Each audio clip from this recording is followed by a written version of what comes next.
हम आपसे कैरी का अचार शेयर कर रहे हैं। ये हम पकाकर बनाएंगे कैरी का अचार। ये बहुत मज़ेदार और लजीज होता है। इसे आप पराठे से खाएं या रोटी से खाएं, राइस से खाएं, बहुत मज़ा आता है।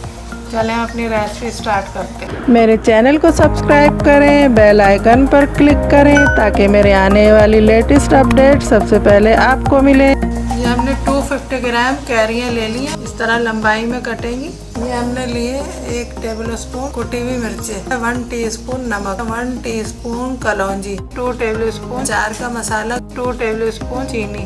इसलिए कैरियाँ बहुत खट्टी हैं, इसलिए ज़रा सा हमें जायका देने के लिए इसमें हम 2 टेबल स्पून चीनी डालेंगे। ये हमने ले लिया हाफ कप ऑयल और इसमें 4 से 5 अदद हम डालेंगे गोल लाल मिर्चें। 4 से 5 अदद गोल लाल मिर्चें डालेंगे और ये ज़ीरा डालेंगे हम इसमें थोड़ा सा। 1 टेबल स्पून अचार का मसाला लिया हमने, 2 टेबल स्पून।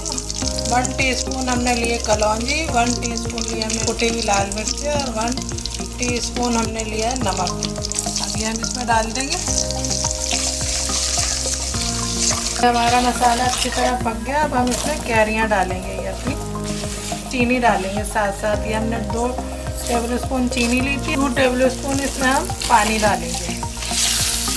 अब इसे हम पकने के लिए रख देंगे। 10 से 10 मिनट लगेंगे, हमारी कैरियाँ गल जाएंगी। जब ये हमारी कैरियाँ गल जाएंगी तो हमारा अचार तैयार हो जाएगा।